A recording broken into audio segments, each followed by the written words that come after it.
comment est-ce que tu honores tes parents? Par quel service tu honores tes parents? Par quel soin honores-tu tes parents? Honorons nos parents.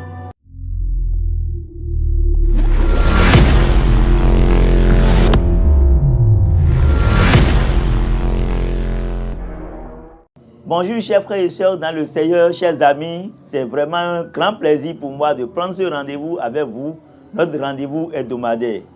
Vous êtes en direct avec votre serviteur Pierre Ménoum Kempoui de l'église baptiste de Verdocor, cité de l'Espérance, à Cotonou, au Bénin. Nous allons ce matin nous exhorter autour d'un thème très important. Un thème qui doit intéresser tous nous tous parce que c'est notre besoin quotidien. C'est une responsabilité et un devoir. Nous l'avons intitulé « Honore tes parents ». Qui n'a pas un parent? Tu as un parent, j'ai des parents. Et nous devons les honorer. Honore tes parents. Alors, si c'est la première fois que tu prends ce rendez-vous, nous serons toujours contents de te voir en ligne avec nous. Et nous vous exhortons à partager le lien avec d'autres personnes pour que nous soyons nombreux à partager ces moments de bonheur et de richesse ensemble. Prions le Seigneur. Père glorieux, je voudrais sincèrement te rendre grâce et te bénir pour la vie que tu nous as donnée. Merci pour la vie de nos parents. Merci pour la vie, ô Dieu puissant, de ceux-là qui sont nos géniteurs, ceux-là par qui tu nous as donné la vie. Père, que la gloire et l'honneur soient à toi. Je prie afin que ton Esprit Saint nous parle maintenant et se manifeste fortement au nom de Jésus. Amen. Alors, le texte qui va soutenir l'exhortation de ce matin est tiré de l'épître de Paul aux Éphésiens chapitre 6 verset 2. Éphésiens chapitre 6 verset 2. Lisons. Honore ton père et ta mère. C'est le premier commandement avec une promesse. Honore ton père et ta mère. C'est le premier commandement avec une promesse. Alors, lisons Matthieu 15, verset 4, pour voir ce qui est dit là, avant de rentrer dans le vif de notre exhortation. Matthieu 15, verset 4, il est écrit, « Car Dieu a dit, honore ton père et ta mère, et celui qui maudit son père ou sa mère sera puni de mort. » Que Dieu bénisse sa parole. Bien-aimés frères et sœurs dans le Seigneur, l'honneur est la grâce particulière que l'on donne à un être cher à soi. Alors, nous honorons Dieu parce qu'il est notre créateur. Dieu est notre sauveur et il est notre Seigneur. Et pour ce, nous l'honorons parce que nous reconnaissons ce qu'il nous a fait. Et quiconque ne reconnaît pas cette place et cette dignité à Dieu se maudit lui-même, car Dieu mérite notre honneur, notre adoration, notre invocation. Bien-aimés frères et sœurs dans le Seigneur, dans notre texte, c'est Dieu qui est en train de parler. Et Dieu dit clairement que nous devons honorer nos parents, le père et la mère. Honore ton père et ta mère. Et tel que c'est dit ici, c'est un ordre. C'est un ordre parce que c'est à l'impératif. Honore ton père et ta mère. Et on ajoute que c'est le premier commandement et qui est accompagné d'une promesse. Bien-aimés et frères et sœurs dans le Seigneur, nous devons donc honorer nos parents, nos pères, nos mères. Pourquoi? Parce que nous avons eu la grâce de vie par eux. Aucun être humain n'est sorti d'un arbre ou bien d'une colline. C'est Dieu qui, par ceux-là, nous ont donné la vie. C'est un peu pour dire que nous ne sommes plus des créatures comme Adam et Ève, que Dieu a formé directement. Dieu nous a formés des seins de nos mères par, en tout cas, les liens de rapport intimes. Mais ses parents, ce père ou sa mère nous a gardés pendant des mois. La mère a gardé pendant des mois pour porter la grossesse. Et c'est après 9 mois, ou je ne sais pas, que tu es venu en vie. Alors, c'est une grâce. C'est une grâce parce que ils nous ont élevés. Ils nous ont élevés. Voyez, Jésus lui-même a été élevé par Marie et Joseph. Ils nous ont élevés. Nous avons tous reçu l'éducation de certains parents, de nos parents. Même si tu n'es pas resté auprès de tes propres géniteurs, tes géniteurs t'ont placé quelque part où tu as eu la grâce de trouver vraiment des gens qui t'ont porté, qui t'ont hébergé, qui t'ont gardé pour t'éduquer et pour prendre ta scolarité et tout en charge. Alors, nous sommes donc le fruit de leurs entrailles. Nous sommes le fruit de leurs entrailles et nous sommes donc une partie d'eux-mêmes. Bien-aimés frères et sœurs dans le Seigneur, ce qui est intéressant et heureux, le Seigneur dit qu'il y a une promesse, une bénédiction qui est attachée à cela, afin que tes vies afin que tes jours soient nombreux, afin que tu sois heureux et que tu vives longtemps sur la terre. C'est ça la promesse, afin que tu sois heureux. Lorsque tu honores ton père et ta mère, tu seras heureux et tu vas vivre longtemps sur la terre. C'est Dieu même qui a fait la promesse. C'est au verset 3 que nous trouvons cela. Afin que tu sois heureux et que tu vives longtemps sur la terre.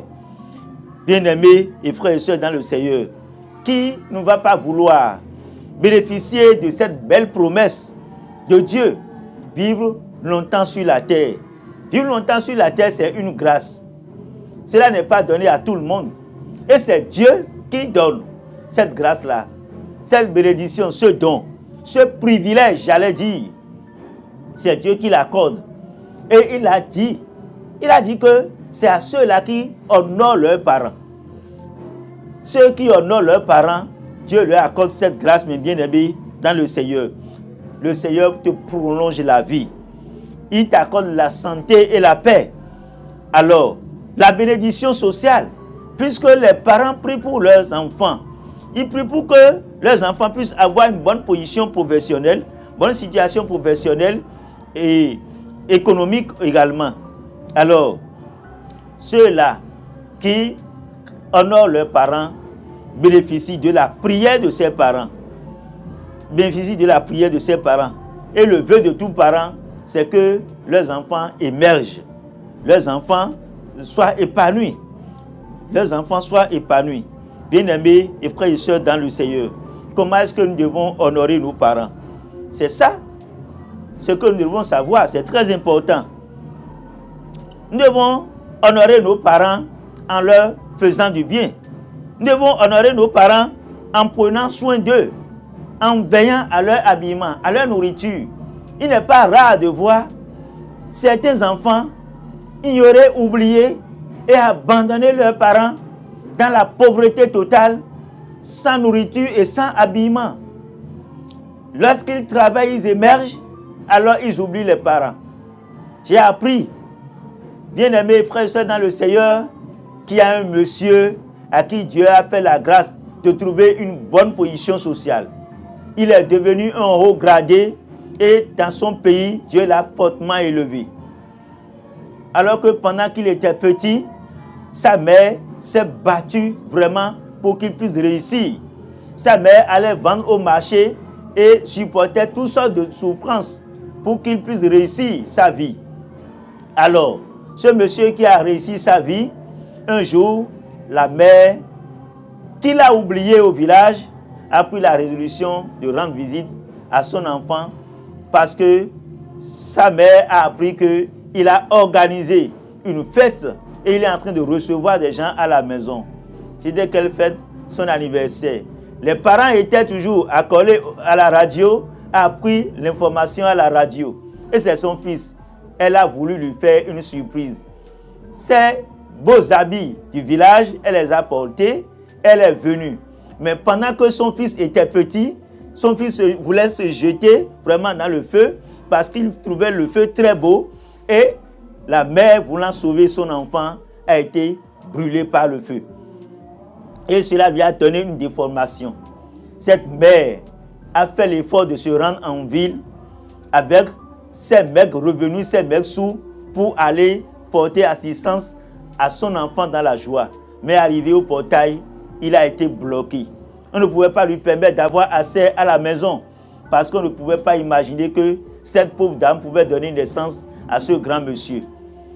Et ce qui est bizarre, lui-même ayant vu sa mère dans les caméras Au lieu de demander aux gens de faire rentrer cette pauvre dame, alors il n'a rien fait et la dame est restée là, humiliée. Mais bien aimée dans le Seigneur, je ne vais pas aller plus loin que ça parce que l'histoire est longue. Nous devons honorer nos parents en prenant soin d'eux, en veillant sur leur nourriture, leurs besoins, lorsque Dieu nous donne une bonne situation sociale. Oui, nous devons honorer nos parents en faisant un effort aussi de réussir notre vie. De réussir notre vie parce que lorsque ton parent te met à l'école, lorsque ton parent te met en formation, c'est que son souhait, c'est que tu puisses relever le défi de ta famille. Le défi de ta famille, ce qu'il n'a pas pu faire, il souhaite que tu le fasses. Bien-aimés frères et sœurs dans le Seigneur, est-ce que nous sommes toujours prêts à relever ces défis? Comme dit Proverbe 17, versets 21 et 25. Lisons rapidement pour voir ce que Proverbe nous dit. Proverbe 17, versets 21 et 25. Alors, il est écrit: celui qui donne naissance à un insensé aura du chagrin. Le père d'un fou ne peut pas se réjouir. Verset 25. Un fils insensé fait le chagrin de son père et l'amertume de celle qui l'a enfanté. Alors, l'insensé, c'est celui-là qui ne fait aucun effort pour réussir sa vie. L'insensé, c'est celui-là qui ne fait que du désordre dans son quartier, dans sa ville, dans son pays. Mon frère, ma soeur dans le Seigneur, es-tu insensé ou sage?